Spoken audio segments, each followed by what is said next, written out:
वालेकुम जी, कैसे हैं आप सब लोग? उम्मीद है सब ठीक-ठाक होंगे, खैरियत से होंगे। हम भी बिल्कुल ठीक हैं। और आज फिर से सुबह के टाइम इतने गहरे बादल छाए हुए थे और ठंडी हवा चल रही थी।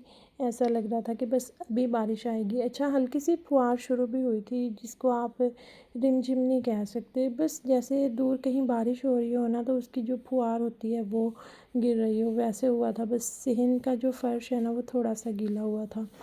खैर, मौसम को देखते हुए आपको पता है सुस्ती छा जाती है, कुछ करने का दिल नहीं करता। लेकिन जो हमारे डेली रूटीन के काम हैं वो तो करने ही होते हैं। ख़ास तौर पे जो मदर्स हैं, उन्होंने अपने बच्चों के लिए सब कुछ करना होता है।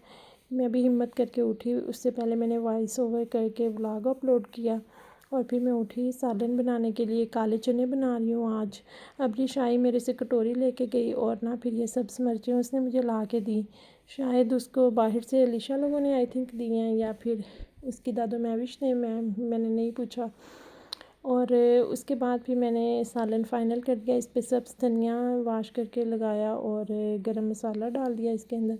हस्बैंड आ गए थे, फ्रूट्स लेकर आए थे। मैंगो मोहम्मद को आपको पता है फॉरएवर फेवरेट हैं उसके। और साथ में मैंने कहा था कि आप ना 1-2 दिन के लिए सब्ज़ी भी ले आइएगा, क्योंकि सब्ज़ी वाला आ नहीं रहा तो फिर ना परेशानी बनती है। सालन लेट हो जाए तो सारी ना रूटीन ख़राब हो जाती है काम करने की। तो बैंगन और कद्दू मंगवा लिए थे मैंने।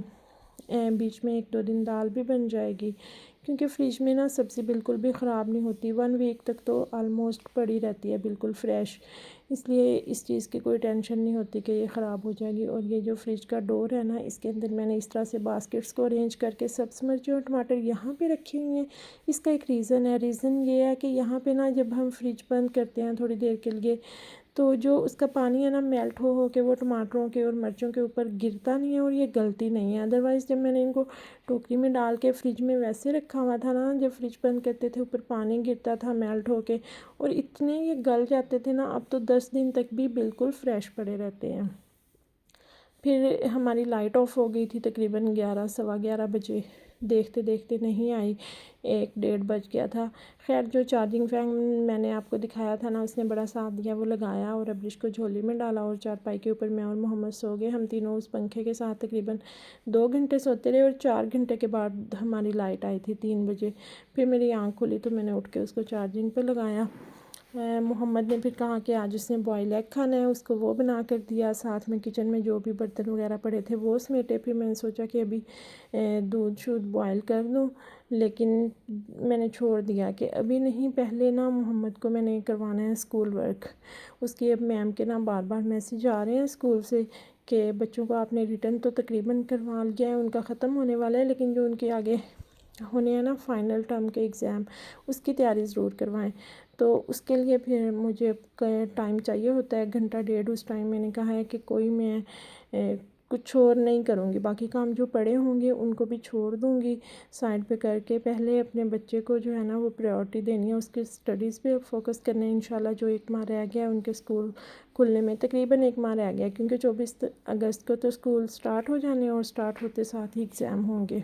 तो उसको अब ना फ़ोकस करना ज़रूरी है। पहले भी वो करता रहा है, पहले 1 मंथ तो वैसे ही समर कैंप था और उसके बाद भी, लेकिन फिर भी बच्चे को तो मैं बीच में इग्नोर करती रही हूँ। यानी अपना जो टाइम है ना प्रॉपर, वो मैंने उसको नहीं दिया और काम करती रही, जैसे कि ये पड़ा है वो। इस तरह करके ना फिर अब मैंने इस चीज़ को थोड़ा फ़ोकस करना है। उसके बाद फिर मोहम्मद आ गया था, पम्पकिन का जो हलवा आपको पता है बनाया था, वो उसने खाना है। अच्छा, इसके अंदर जो मैंने कोकोनट डाले थे ना, वो बिल्कुल भी पसंद नहीं आ रहे थे। कह रहा था मामा ये हलवा तो है नहीं, सारे कोकोनट है। तो मैंने कहा चले मैं आपको ना ये सारा सेपरेट करके दे देती हूँ। फिर मैंने कोकोनट सारे अलग निकाल दिए थे और जो हलवा था उसको दे दिया था। जो दूध, आज मेरे सर में काफ़ी दर्द हो रहा था, पता नहीं दोपहर को भी रोटी बनाते बनाते ऐसे मुझे चक्कर आए और तवा मेरे हाथ से गिर गया। शायद बीपी हाई का इशू है या क्या है, पहले कभी ऐसा नहीं हुआ। बीपी लो ही मेरा मोस्टली होता है और उसमें मुझे पता चल जाता है। लेकिन आज शायद हाई था, तो फिर मैंने कहा चलें ठंडा दूध पीती हूँ, इससे बेहतर हो जाएगा। क्योंकि हाई बीपी जो है ना वो घुमा के रख देता है। 1-2 दफ़ा हुआ है मेरा पहले, मुझे थोड़ा सा आइडिया है उसका। खैर, दूध पिया, वो सारे मैंने बर्तन खाली करके धोए और साथ में मैंने रख लिया था दूध, ताज़ा आ गया था बॉयल होने के लिए। इसको पहले मैं इकट्ठा बॉयल कर लेती हूँ ना, और फिर अब्रिश लोगों का अलग निकाल देती हूँ। रोटी भी बना ली थी ताकि सारा काम इकट्ठा ख़त्म हो। 2-3 सूट पड़े हुए थे आयरन करने वाले, वो करूँगी और उसके बाद फिर बाहर का चक्कर लगाऊँगी। मोहम्मद और अब्रिश को लेके गया था कि चलो आओ गार्डन में पौधे लगाते हैं, तो मुझे भी कह के गया था मामा आप भी आएँ, आपने भी देखने हैं, आपको मैं सारा विज़िट करवाऊँगा। मैंने कहा चलें ठीक है, मैं पहले ना खाना बना लूँ उसके बाद फिर मैं आऊँगी।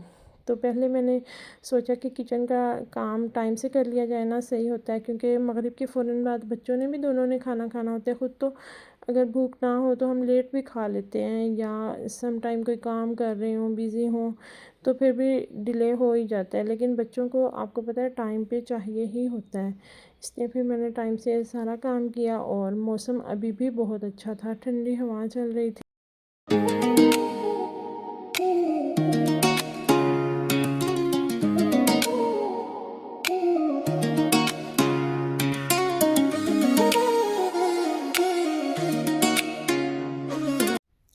दूध बॉयल करते वक्त ना सोच रही थी कि हस्बैंड को कॉल कर देती हूँ कि डॉक्टर के पास चलते हैं, बीपी चेक करवा लेते हैं। फिर मैंने सोचा कि नहीं, अलीशा की तरफ जाती हूँ, वहाँ जाके ना पहले ख़ुद से बीपी चेक करती हूँ, थोड़ा मुझे आइडिया हो जाएगा। हमारा जो बीपी ऑपरेटस है ना वो ख़राब हुआ हुआ है, ना तो वो सेल पे चलता है और ना ही चार्जिंग केबल के साथ काम करता है।